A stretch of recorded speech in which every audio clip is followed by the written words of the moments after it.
welcome to Simply Scrapping, and today is the first day of 30 days of sketches with Christy's Beautiful Life. And this first sketch, day one, is brought to us by Ginger Bush.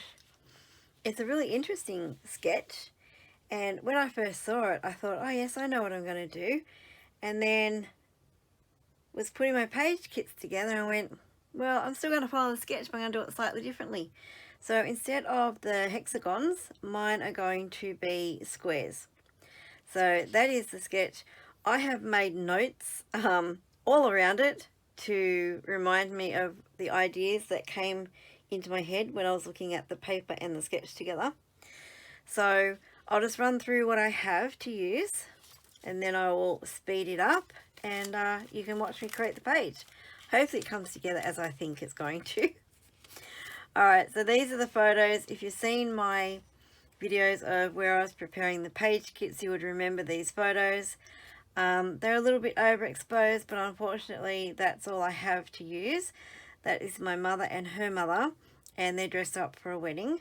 So this is got to be in the 1950s, I think, or early 1960s, somewhere around there. So they're the photos. I do have some of this old Kaiser Craft floral sticky back felt. I don't even know if it's still sticky. I'm going to try and use it on a page. I have written a note of where I want to use it. Not sure which colour yet, whether it's going to be the paler pink or the darker pink, but I have those. These strips I also put in the page kit. I don't think I'm going to use them. Paper Frills by Doodlebug Design. I don't think they're going to make it on the page. It's not sort of the look that I'm going for with this page, but never say never. I've also got some scalloped dies, because there's lots of frames on this paper around things, so I thought it'd be nice to try and incorporate some scallop frames. I don't know if it's going to work or not. We'll see. But I've got them here anyway. I have some flare that I made. Hopefully it will work. It may not. It's in the sort of right colours for this kit. The papers I'm using, I'm pretty sure they're Kaiser Craft. I have no name on them of what collection they are. I must have cut off the strip at some stage for some reason. There's two of those. I won't be using both of those. Some striped paper that's like borders. That as well, I've cut off the strip. Can't tell you. It's from the same collection, but I don't know what that collection is. And I've got some olive green cardstock and some pink cardstock. So that is what I'm playing with today on day one. And I will pop the sketch up in the top left corner so that you can see as I create my page how I am interpreting the sketch. So I hope you enjoy watching.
Okay, so I'm nearly finished here, and the thing I want to chat about is how I represented the sketch on my layout. Now, the hexagons are represented by the squares at the top, those 3 squares above the photos, and down the bottom the journaling rectangle and the sentiment next to it. The arrows from the sketch are represented by the stripes on my paper. Another obvious difference is that I've used 2 larger photos instead of the 3 smaller photos in the sketch, but sketches are open to interpretation, so it still looks like the sketch. That felt floral strip was still sticky after all these years. It has to be at least 20 years old. I forgot to put it down behind the photos like I originally intended to, so I had to lift them up and put it down and put the photos back on top. The flares didn't make it onto the page. I just couldn't get them to work, and I struggled to find floral embellishments. I sort of realised that I didn't have enough embellishments in just the flares and the felt strip, so I wanted to find some others, and eventually I ended up fussy cutting the flowers from the cut apart sheets, but I think it came together okay in the end. So make sure that you check out the playlist below to see what everyone else has created with this sketch. I'm sure you'll be wowed at all the different interpretations and the gorgeous pages that everyone creates. If you've liked this video, give it a thumbs up. If you're not a subscriber, please consider subscribing, and when you subscribe, hit that notify bell so you know when my next video comes up. Thanks for watching, and have a scrap happy day. Bye.